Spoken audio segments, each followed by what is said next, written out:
Good morning my dear students, welcome to all my YouTube video channel Raja Education.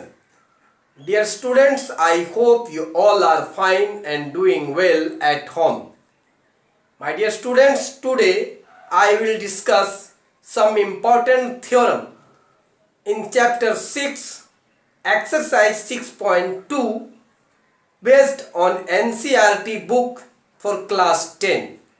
मेरे प्यारे बच्चों, आज का इस वीडियो में हम 10वीं कक्षा के विद्यार्थियों के लिए अध्याय 6 प्रश्नवाली 6.2 से संबंधित महत्वपूर्ण प्रमेय के बारे में चर्चा करने वाले हैं।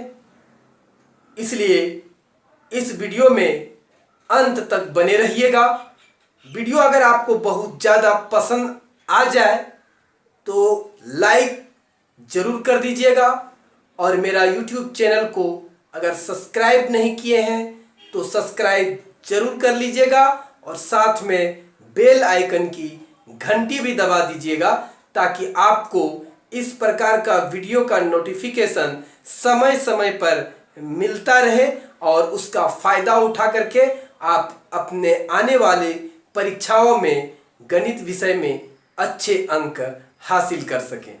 मेरे प्यारे बच्चों और दोस्तों, वीडियो अगर आपको बहुत ज़्यादा पसंद आ जाए तो यह भी अपने दोस्तों के बीच में इस वीडियो का लिंक का भी शेयर जरूर कर दीजिएगा।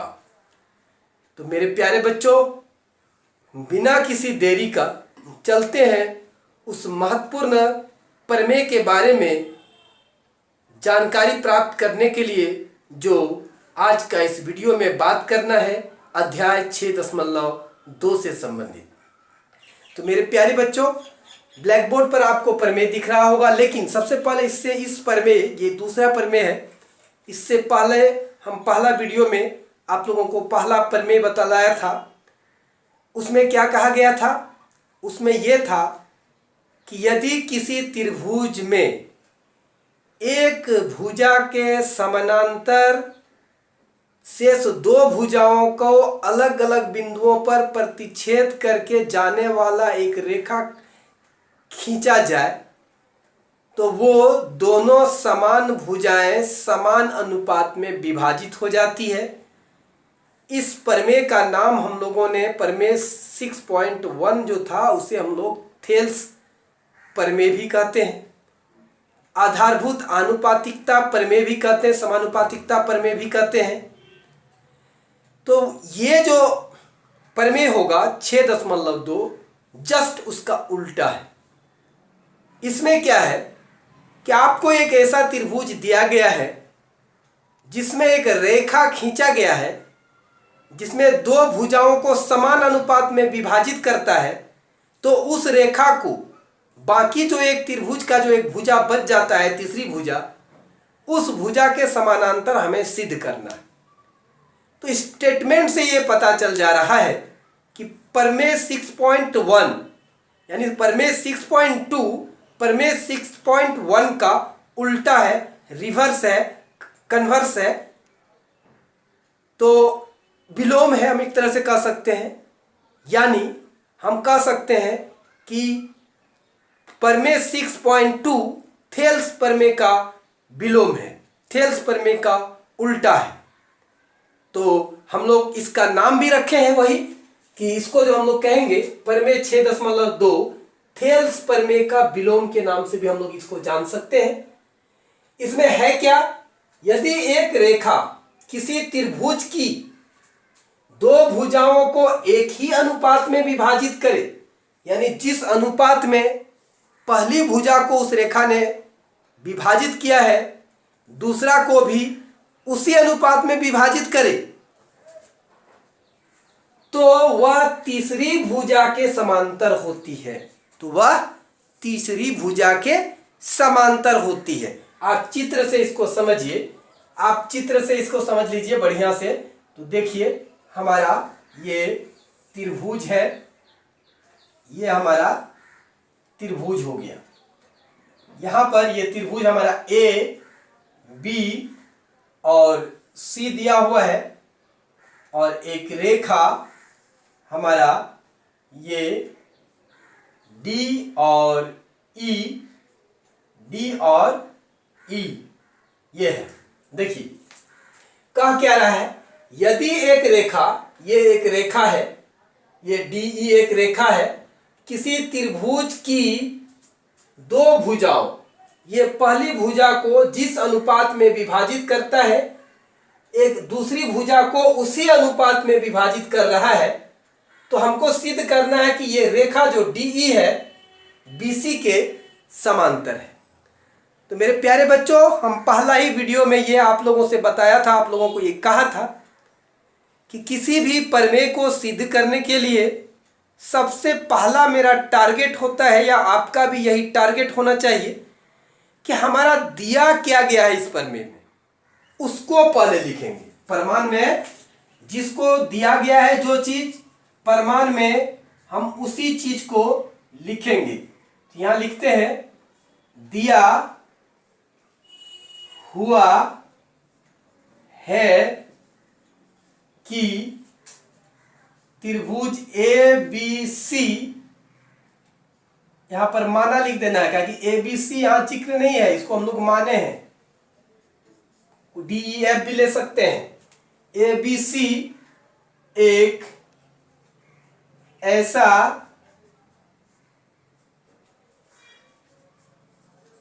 त्रिभुज है जिसमें ए डी बटा डी बी बराबर ए ई बटा ई सी, यही दिया हुआ। गिवन दैट जो है हमारा है वो इस त्रिभुज में ए बी सी में एक रेखा जो है डी ई इस प्रकार दिया गया है कि ए बी भुजा को बिंदु डी पर, ए सी भुजा को बिंदु ई पर इस प्रकार प्रतिच्छेद करती है कि इसका इस भुजा का अनुपात इस भुजा का अनुपात क्या है, बराबर है।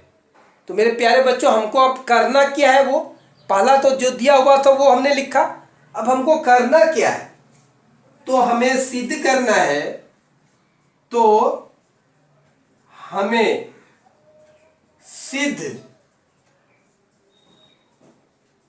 करना है कि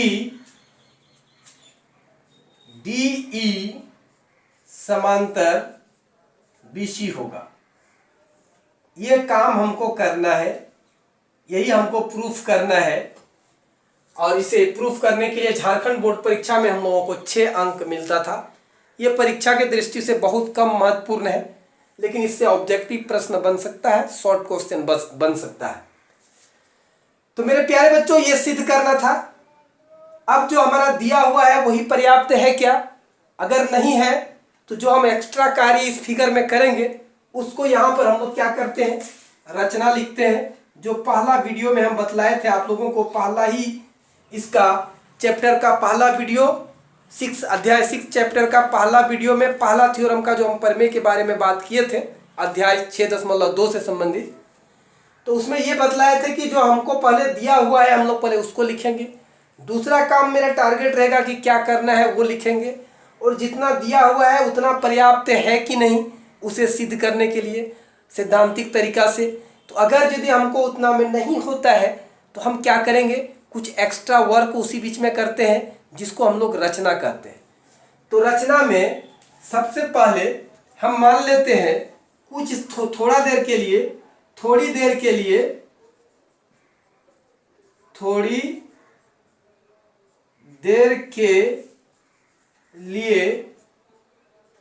हम यह मान लेते हैं कि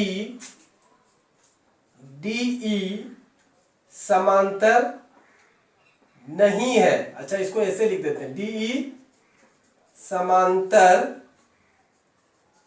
नहीं है बीसी का, इसलिए डी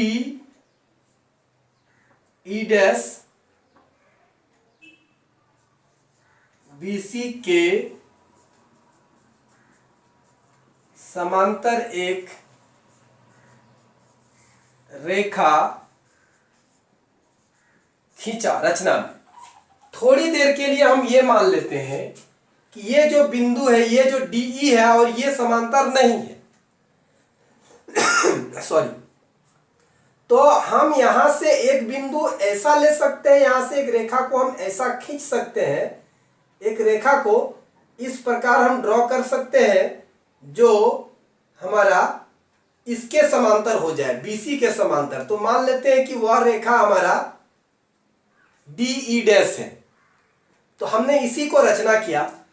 जब हम मान लिए थोड़ी देर के लिए कि DE और BC समांतर नहीं है, तो हम इससे D से जाता हुआ हम ये BC के समांतर एक रेखा DE डैश हमने खींच लिया। इसको हमने रचना किया।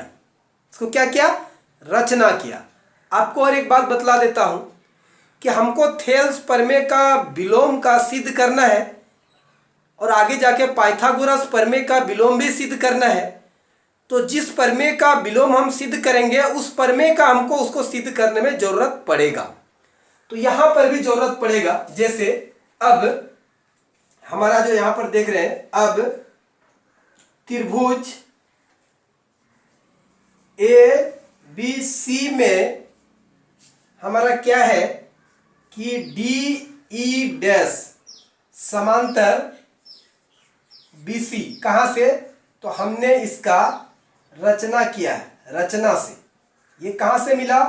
त्रिभुज ABC में वो हमको रचना से मिला मेरे प्यारे बच्चों। तो रचना से मिला, इसलिए थेल्स प्रमेय से, इसलिए थेल्स प्रमेय से, थेल्स प्रमेय से हम लोग क्या जानते हैं?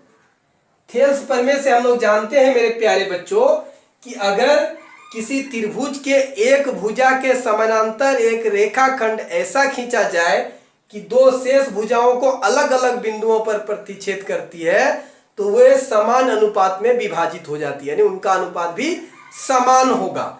तो मेरे प्यारे बच्चों, उसके हिसाब से हम यहां पर लिख सकते हैं AD बटा DB बराबर हो जाएगा AE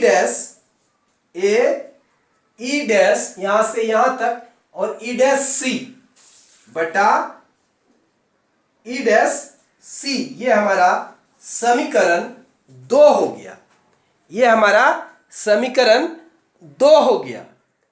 तो मेरे प्यारे बच्चों, अब आप यहां पर एक चीज देखिए, समीकरण 1 और 2 से स्पष्ट है, समीकरण 1 और 2 से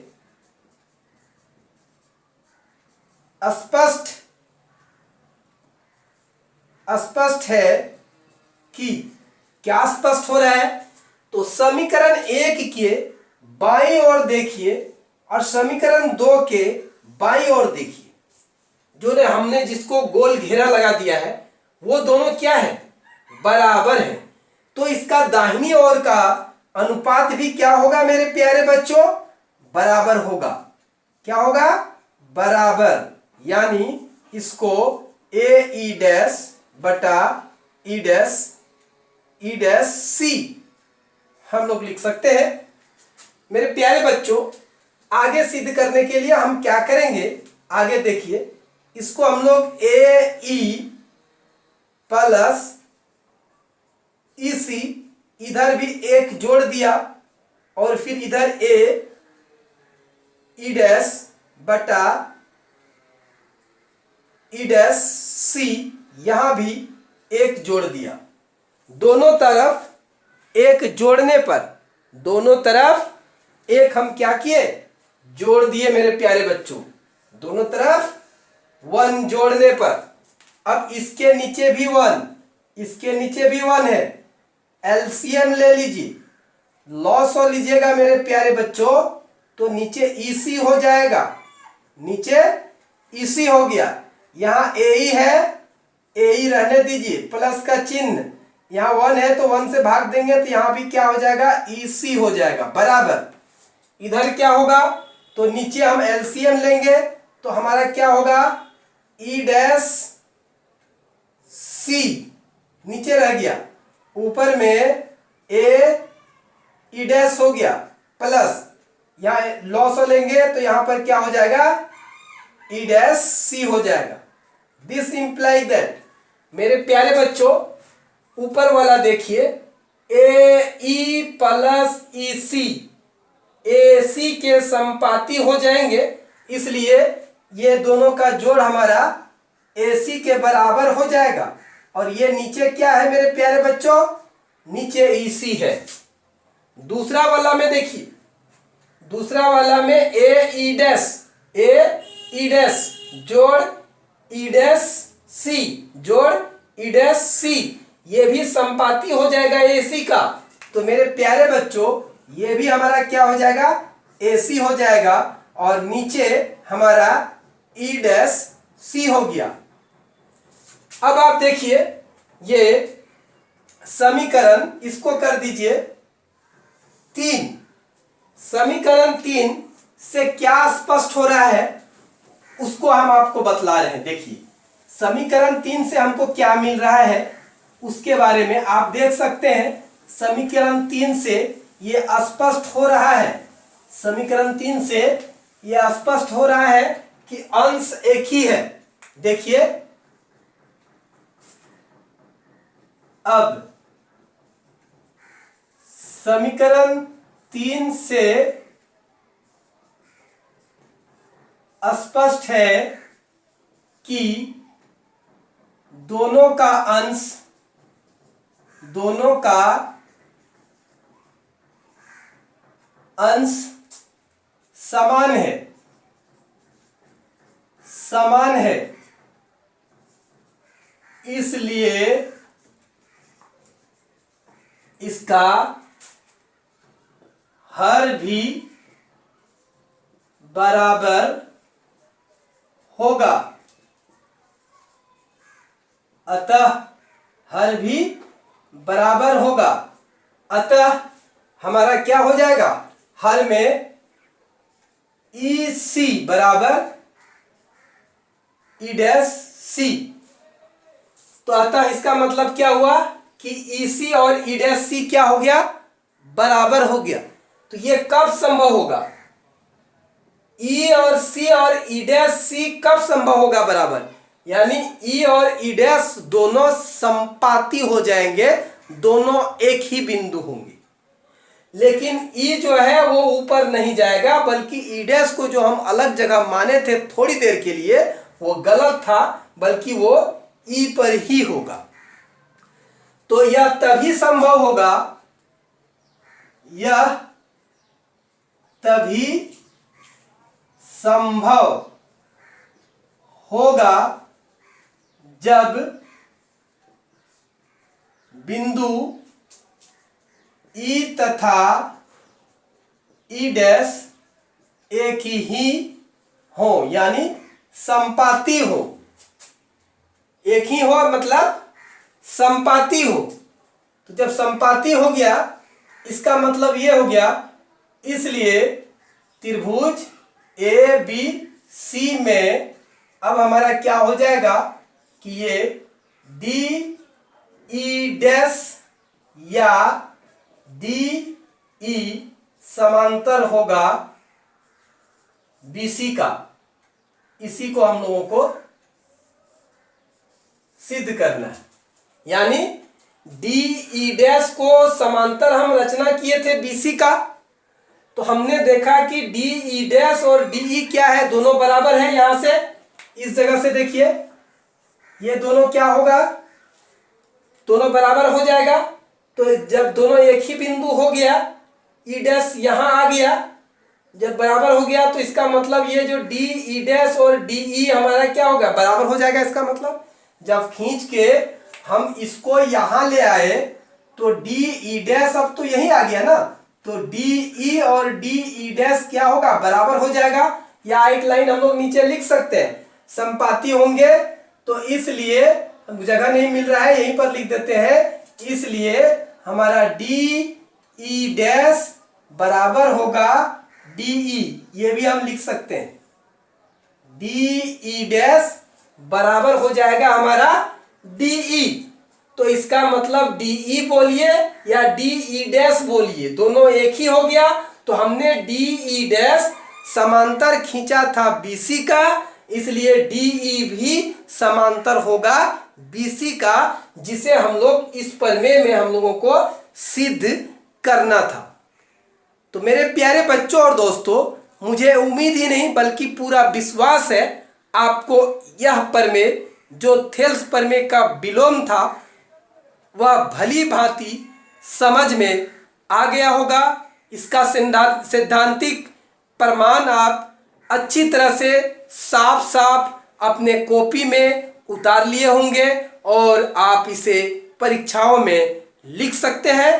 तो मेरे प्यारे बच्चों और दोस्तों, अगर वीडियो आपको बहुत ज़्यादा पसंद आ गया हो और इसे लाइक करना अगर भूल गए हैं तो प्लीज़ इस वीडियो को जल्दी से लाइक कर दीजिए और अपने साथियों और दोस्तों के बीच इसका लिंक का शेयर भी जल्दी से जल्दी कर दीजिए, ताकि वो भी इस वीडियो का फायदा उठा सके और अपने आने वाले परीक्षाओं में इसका उपयोग करके अच्छे अंक हासिल कर सके। मेरे प्यारे बच्चों और दोस्तों, अगर मेरा चैनल को सब्सक्राइब नहीं किए हैं तो प्लीज़ जल्दी सब्सक्राइब कर लीजिए और साथ में बेल आइकन की घंटी भी दबा दीजिए, ताकि आपको मेरा चैनल का अपडेट मिलता रहे और समय समय पर आप इस प्रकार का वीडियो देख पाएँ, उसका फ़ायदा उठा करके अपने आने वाले बोर्ड परीक्षा में आप अच्छे अंक हासिल कर सकें। तो मेरे प्यारे बच्चों और दोस्तों, वीडियो में अंत तक बने रहने के लिए मैं आप सभी को दिल से बहुत बहुत धन्यवाद देता हूँ।